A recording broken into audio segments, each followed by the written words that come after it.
Et il est encore là, hein. Jacobs là, encore en train de jeter ses dernières forces là. Pourquoi roule-t-il? Eh bien tout simplement parce qu'il a Ivan Garcia Cortina et Max Canter également apparemment, m'a-t-on dit. Donc si Max Canter est présent, pour Movistar c'est une belle carte au sprint également. Oui, 19 secondes et maintenant ils les ont bien en point de mire. Ah, Olivier Le Gac là, ça y est, là c'est... Il a tout donné. Clairement terminé. Non. Allez, regardez, 2 km 500 avec 18 secondes d'avance, Cyril, pour les 4 hommes de tête. 19 aux 3 km. On va pas se battre pour une seconde. Et ça se relaie quand même. Alors certes, on compte peut-être ses coups de pédale, mais tout le monde passe. Hein. Il n'y a pas un coureur qui, dans le quatuor de tête, a dit « je ne roule plus, je reste derrière ». Ils ont commencé un peu. Hein. Non, ils passent. Parfois, ils se font un peu tirer l'oreille pour prendre le relais. Allez, mais ils ne sautent pas un relais quand même. Allez, Gianni Vermeersch là, en train de donner ses dernières forces aussi. Oh là là, c'est fini pour Jacobsen et Vermeersch, c'est fini. Bon, alors là, par contre, s'il reste... ah bah Kung, il faut qu'il nous fasse une demi-poursuite là. S'il reste plus que Kung, ce sera peut-être compliqué de boucher les 20 dernières secondes. Mais on va trouver du renfort. Hein. Il reste encore du monde quand même dans ce groupe. Et c'est surtout eux hein, qui ont la clé devant. Hein. Et bien les 4 sûr. coureurs devant, c'est eux qui ont la clé. Hein. Si on se relève de trop, si on se regarde de trop, on se fera reprendre. Allez, la porte. Pour l'instant, ça continue. Hein. À bien prendre ses relais devant. Il n'y a pas eu d'attaque. Hein. Finalement, pour l'instant, toujours pas d'attaque dans ces cas. Alors qu'il y a un coureur qui est sorti. Il y a un coureur qui est sorti. Il y a un coureur de DSM là-bas qui est sorti. C'est peut-être Krag Andersen. Oh oui, je pense. Ça se relève, ça se relève. C'est en train de se relever dans le groupe. Et effectivement, cette attaque a un petit peu désorganisé la poursuite. Ouais, ça ressemble à Krag Andersen, ça. Hein. Bah, de toute façon, je pense qu'il n'y en avait pas d'autres devant de... Allez. Oui, c'est lui. Søren Kragh Andersen qui va essayer en solo de revenir. Attention, lui il est redoutable, il est capable de faire ça. Il a vraiment des qualités de kilomètre-heure pour faire ça. Et il se retourne. Alors, est-ce qu'il est capable de boucher ces 18 secondes qui étaient le retard séparant? Je crois qu'il n'a plus 18 secondes. Non, maintenant il n'a plus 18 secondes. Je disais les 18 secondes qui étaient le retard qu'il avait lorsqu'il est sorti de ce groupe. C'est quand même bizarre la réaction du peloton qui était bien parti. Ça, complètement... Pour éventuellement venir chercher les 4 hommes de tête. Kragh Andersen sort et d'un seul coup, ça fait rideau. Et attention à Kragh Andersen en grosse condition. Hein. Je me souviens de lui là sur Milan-San Remo. C'est lui qui a fait la différence hein, dans la fin du Poggio. C'est lui qui a complètement tout fait exploser. Allez, le dernier kilomètre maintenant dans Go Wevelgem. Le vainqueur se trouve-t-il parmi ces 4 hommes? La porte qui a accéléré. Non, un coup de bluff. Il a tenté de surprendre, ouais. Oui, mais ça n'a pas marché. Van Gestel est resté vigilant. Attentif. Stuyven, ça y est, maintenant on s'observe, on zigzag. Laporte n'a pas envie de rester devant. Il est considéré peut-être comme le meilleur sprinter à juste titre. Rappelez-vous, il y a 2 jours, il a fait. Oh là là, attention, on joue avec le feu parce que derrière vous allez voir apercevoir Søren Kragh Andersen.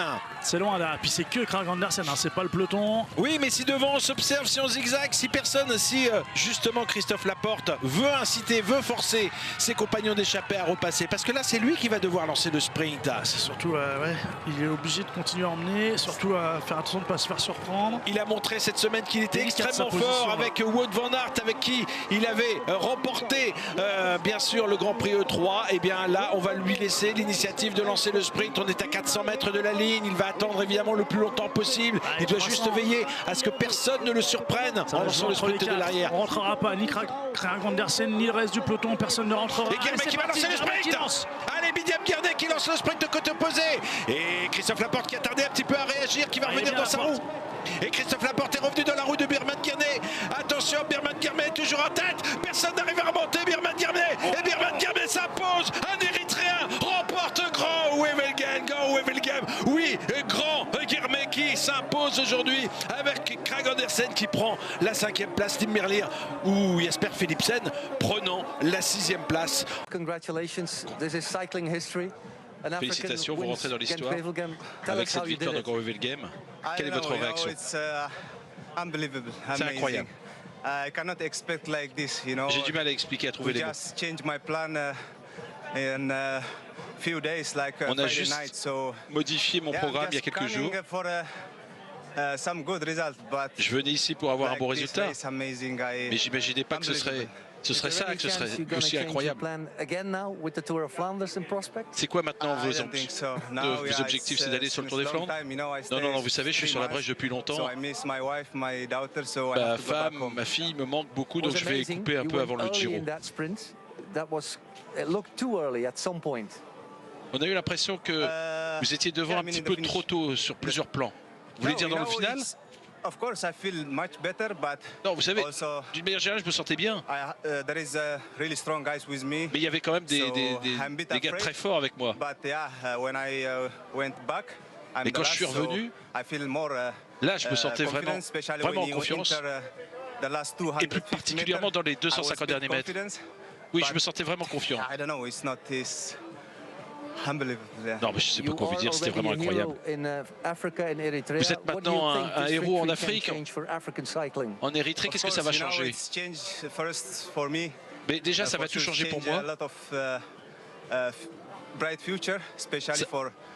J'espère que ça va tout changer aussi dans un futur proche. Pour tous les Africains, et je les félicite tous, on doit tous se féliciter, nous, coureurs africains.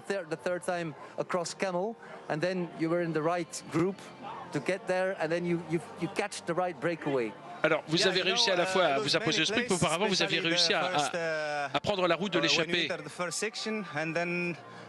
Écoutez, je me sentais de mieux en mieux en fait sur les différents secteurs pavés, de plus en plus en confiance, oui, vraiment de mieux en mieux. Après je me disais bon allez, faut suivre, faut continuer à suivre. Tout le monde attendait regarder ce qu'allait faire Wout van Aert. Moi aussi évidemment, mais en fait c'était beaucoup plus facile que prévu.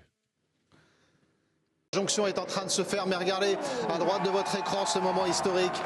Binyam Girmay, le coureur érythréen qui monte sur la plus haute marche du podium d'une classique flandrienne. C'est le premier coureur d'un pays d'Afrique subsaharienne à vivre ce moment et à réussir cette performance. On profite de ce podium, on a les images du direct à gauche et puis on est quand même avec Binyam Girmay parce que c'est un moment très fort pour le cyclisme mondial. La porte deuxième, on le rappelle, hein, derrière cet homme. Arnaud Démare 10e, on le rappelle également.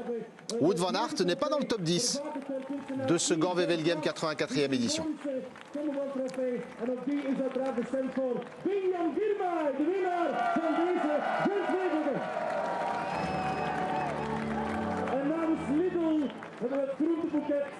Het groentebuket van Lidl, uiteraard ook bestemd voor de winnaar. En we zijn toe aan het moment waarop de champagnekurkje gaat knallen. Lidl heeft voor 3 grote champagneflessen gezorgd. Hier komt het champagne douchemoment. Voilà Binyam Girmay qui profite de ce moment fort. Premier coureur d'un pays d'Afrique subsaharienne à remporter une classique flandrienne. Gand-Wevelgem donc aujourd'hui à gauche. La course est en train d'entrer dans ses 30 derniers kilomètres pour les filles. On vit tout ça ensemble juste après une petite pause. On salue la belle deuxième place de Christophe Laporte. On l'aura au micro de Claire au retour de la publicité.